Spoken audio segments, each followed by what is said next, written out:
कांग्रेस ही मुल्क को आज़ादी दिलाने वाली जमात है। आरमोर भारतीय नेशनल कांग्रेस के 140वें यौम तासीस की मुनासिबत से आरमोर असेंबली हल्का भर में तकारीब का एहतमाम किया गया।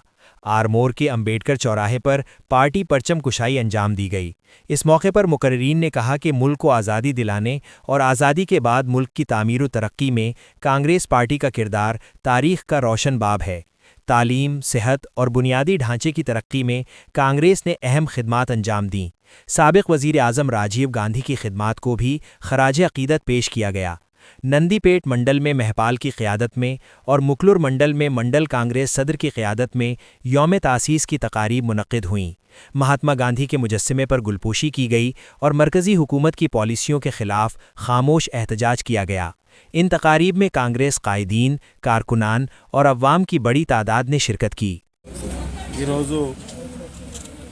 पीसीसी अध्यक्षुలు మహేష్ కుమార్ గౌడ్ గారి ఆదేశానుసారం ప్రతి మండల హెడ్ క్వార్టర్స్లో గాంధీ విగ్రహం దగ్గర నిరసన దీక్షని చేయడం జరుగుతుంది. అందులో భాగంగా ఆర్మూర్ రూరల్ సంబంధించి ఆర్మూర్లో గాంధీ విగ్రహం దగ్గర నిరసన దీక్ష చేస్తున్నాం.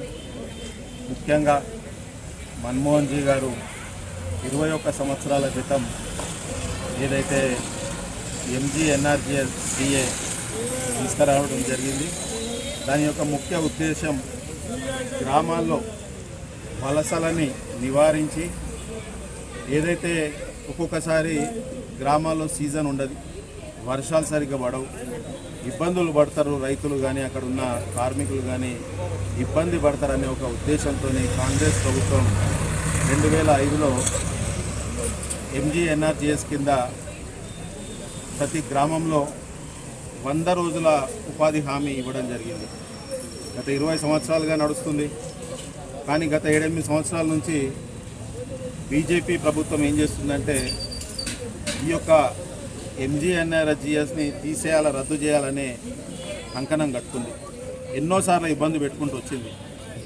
ప్రతి సంవత్సరం సుమారు 4,500 కోట్ల వరకు తెలంగాణ రాష్ట్రానికి కేంద్రం నుంచి దీనిపైన నిధులు వస్తాయి.